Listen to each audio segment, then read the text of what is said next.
So today we are talking about First Bloods in S&D and the importance of First Bloods and the player who has converted the most First Bloods and the most effectively in the CDL lately, and that's Crimsix. The Dallas Empire have been insane in S&D, and in Stage 4 they put on an incredible performance all the way through, especially at the Major, and that was really spearheaded by Shotzzy and Crimsix and SMG and an AR doing two very different things on the map, but both very effective. And so in a previous video and Learn from the Pros, we talked about Shotzzy and what he's been doing around the map and how effective he's been. And so today, in what I'm kind of calling the first episode of Outside the Box and breaking down a stat that's really insane and diving into that stat and why it's so insane. And we're diving in today into Crimsix First Blood win rate.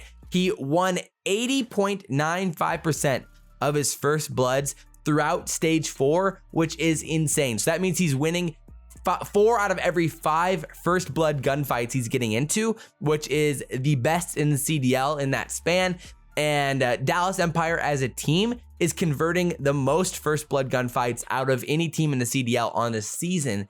And Crim and overall Dallas do an insane job in these types of gunfights, so that's why we're diving into it today and figuring out what makes Dallas and Crimsix so good at converting these First Bloods. So I'm excited, looking forward to it. Without further ado, let's get right into this one. Let's go. So on the year, Crim is the 6th best in First Blood win percentage at 55.27%. He is the 9th best in First Bloods per 9 rounds at 1.39 per 9 rounds. But in Stage 4, he was nasty. He was the best in the CDL with an 80.95% First Blood win percentage and second best in the CDL at getting First Bloods. The amount of First Bloods that he got, he averaged 1.84 First Bloods per 9 rounds, which is second best in the CDL in Stage 4.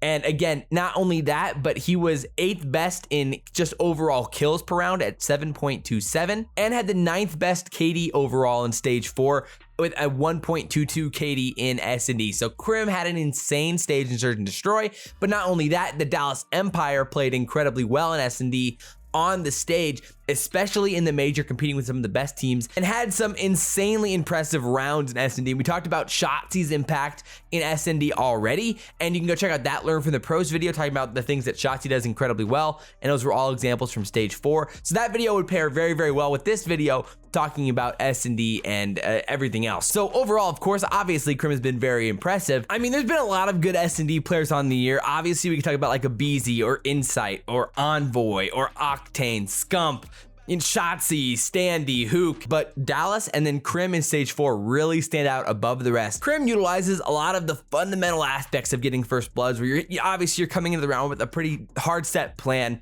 a very patient approach as an AR for him. That's really, really important. And then the anticipation of predicting the certain lines of sight or angles or spots that teams are playing.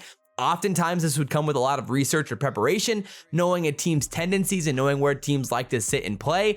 And all of that is really, really important for Crim heading into these rounds, and he does that insanely well. And so what you see is a lot of this anticipation. I was really, really impressed with his ability to find kills on SMGs from certain lines of sight that SMGs really, really like to peek, whether that was on standoff or like express. He did a really, really good job of playing those anticipation lines of sight for SMGs and finding those First Bloods. And then not to mention, of course, his ability to beam guys like on standoff towards that A bomb, obviously coming in with some preparation, finding some First Bloods by wall banging the fences there and working on those pre-fires out, in practices or scrims or in custom games on his own. And so all of this preparation really converted well into First Bloods for Crim early on in these rounds too. A lot of his First Bloods definitely came from like slower rounds where they were playing like offensively or defensively slower and more patiently.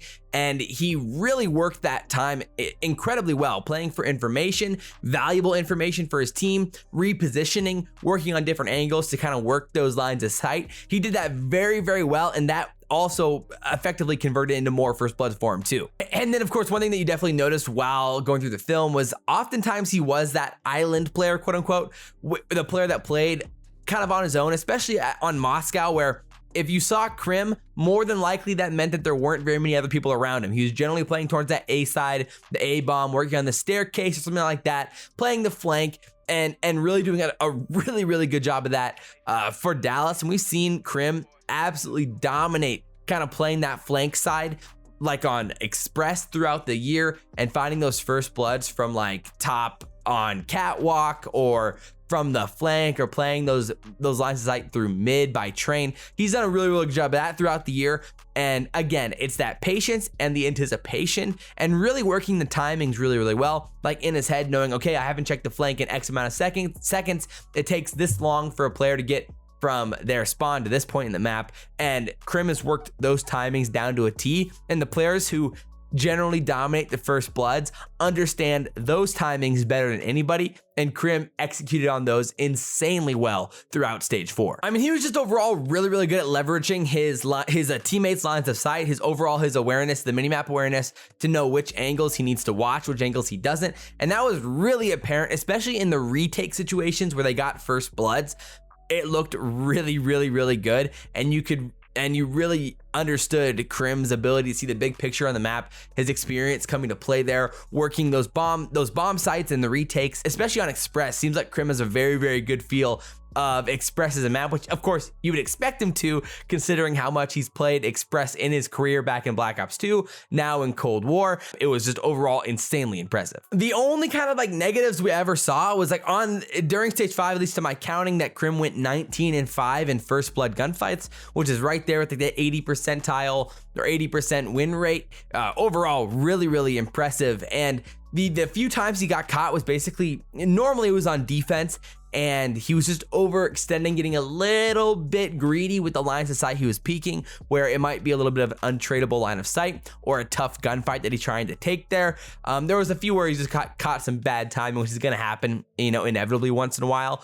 But overall, I just think he plays an insanely good line of sight. And not only that, but he plays his life so well, where he's not getting caught getting first blooded very often, where if he knows that he has an advantage in a gunfight, he takes the gunfight. And if he knows that he doesn't have the advantage in a gunfight, he generally plays his life pretty well, and he doesn't really put himself into those situations where he has to take those bad gunfights. And so again, that awareness there, where he really does identify whether or not the gunfight is advantageous or not really quickly, helps him preserve his life, play his life, and stay alive and avoid getting first blooded. And that's an insanely impressive and really quality trait to have from a player like Crim, and from an AR, especially when your job is to work those flanks and play your life and get that information. He does that to a T insanely well for Dallas, and it's a big reason for why Dallas has been really effective in S&D, and he allows for his SMGs to have so much information around the map that it makes their job a lot easier